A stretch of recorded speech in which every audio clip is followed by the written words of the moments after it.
పొంగులేటి శ్రీనివాసరెడ్డి. అధ్యక్ష, ఇందాక సాంబశివరావు గారు మాట్లాడే దాంట్లో ఒక విషయం క్లారిఫై చేద్దామని అడిగుంటిని. చాలా సుదీర్ఘంగా చాలామంది సభ్యులు మాట్లాడిన దాంతోపాటు సాంబశివరావు గారు కూడా ఒక యథార్థం చెప్పడం జరిగింది. ఏదైతే పోతిరెడ్డిపాడులో 11,000 క్యూసెక్కుల్ని 42,000 క్యూసెక్కులు, 42,000 క్యూసెక్కుల్ని 92,000 క్యూసెక్కుల కింద రాష్ట్ర విభజన జరిగిన తర్వాత ఆ రాష్ట్ర ప్రభుత్వం దోచుకున్నదన్న సంగతి మొదటి పాయింట్ 10 సంవత్సరాలు పరిపాలించిన ముఖ్యమంత్రి గారికి తెలుసు. రెండవది, ముచ్చుమర్రి లిఫ్ట్ ఇరిగేషన్ కూడా అది పర్మిషన్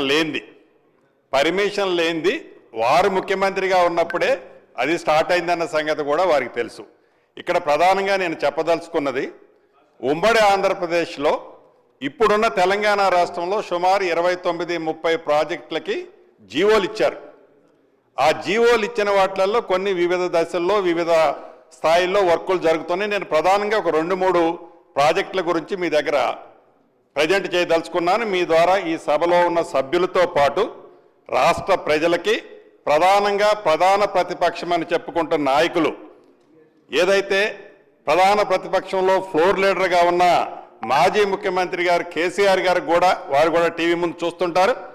స్ట్రైట్ క్వశ్చన్ 1-2-3 అడగదలుచుకున్నాను వారిని. మొదటి క్వశ్చన్, వారు ఏనాడైతే సెకండ్ స్పెల్ 2002 వారి ముఖ్యమంత్రి అయిన తర్వాత టీఆర్ఎస్ పార్టీని బీఆర్ఎస్ పార్టీగా మార్చి జాతీయ పార్టీ అని చెప్పి, ఈ జాతీయ పార్టీ ఎప్పుడు ప్రెస్ మీట్ పెట్టినా ఎక్కడ ఏ రాష్ట్రంలో పోయి ఆ జాతీయ పార్టీని ఎస్టాబ్లిష్ చేయాలన్నప్పుడు దేశంలో లక్షలాది టీఎంసీల వాటరు వృధాగా సముద్రంలోకి పోతుంది. ఆ వాటర్ని మొత్తాన్ని మనం ఒడిసి పట్టుకొని నా తెలివితేటలు ఉపయోగిస్తే ఈ దేశానికి మంచి జరుగుద్ది అనే ఒక అద్భుతమైన ఆలోచనతో ప్రతి ప్రెస్ మీట్లో వారు మాట్లాడుతుండేవారు.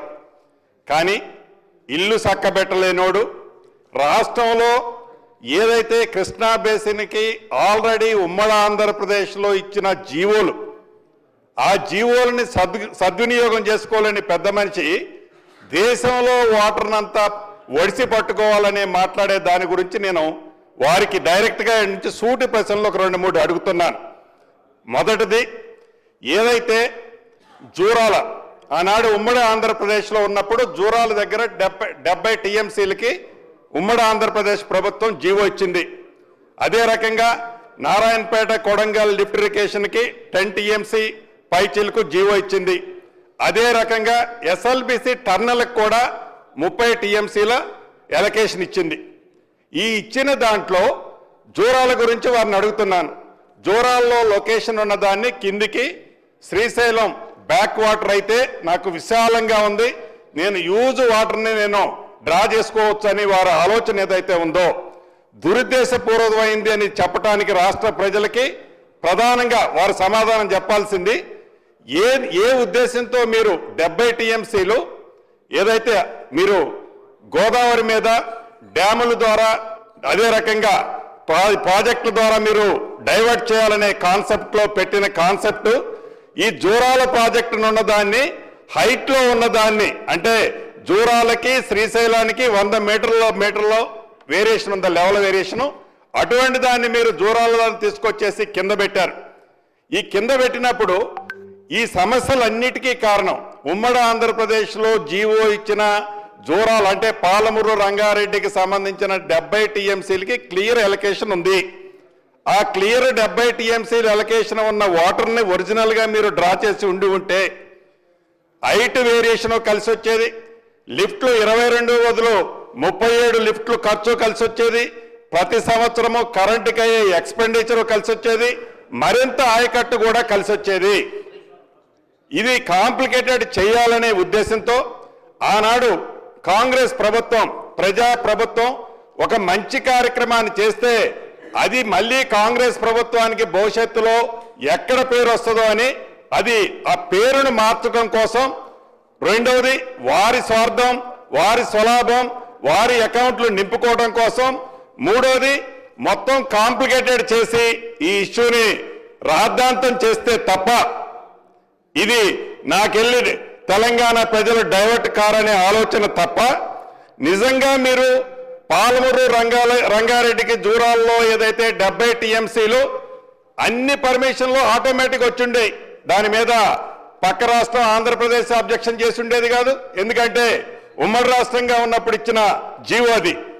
ఆ 70 టీఎంసీలు డ్రా చేసి ఏదైతే కృష్ణా పరివాహక ప్రాంతంలో మన ఏరియాలో మన క్యాచ్మెంట్లో వచ్చే వాటర్ ప్రకారం రాష్ట్ర విభజన జరిగిన తర్వాత మాకింత వాటా ఎడిషనల్ రావాల్సి ఉన్నదని సపరేట్గా మీరు కొట్లాడి ఉంటే ఈ రాష్ట్ర ప్రజలకి, ముఖ్యంగా మహబూబ్ నగర్, రంగారెడ్డి, అదే రకంగా నల్గొండ ప్రాంత ప్రజలకి మంచి జరిగి ఉండేది.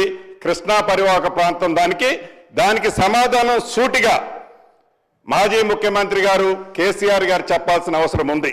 రెండోది, నారాయణపేట కొడంగల్ లిఫ్ట్ ఇరిగేషను. ఆనాడు ఉమ్మడి ఆంధ్రప్రదేశ్లో 10 టీఎంసీలు పైగా జీవో ఇచ్చారు.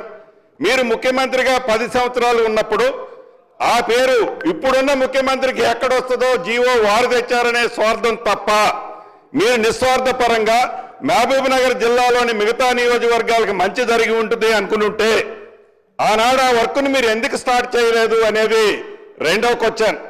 మూడో క్వశ్చన్, ఎస్ఎల్బిసి టర్నల్.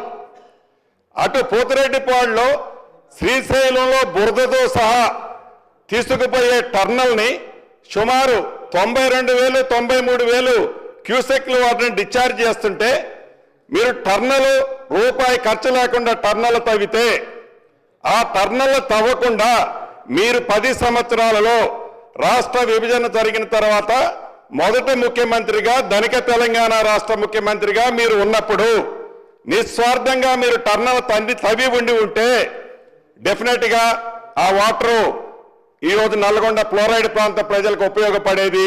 మీరు ఆ టర్నల్ని ఎందుకు పూర్తి చేయలేదు అనేది మూడో ప్రశ్న ఈ వేదిక ద్వారా మాజీ ముఖ్యమంత్రి గారిని కూడా ప్రశ్నిస్తూ, చివరిగా రాష్ట్ర ప్రజలు కళ్ళబొల్లి మాటలతో మళ్ళీ ఏదో మాయ మాటలతో కృష్ణా వాటర్ కోసం వారి టైంలో చేయలేనిది ఈ ప్రభుత్వం చేస్తుంది.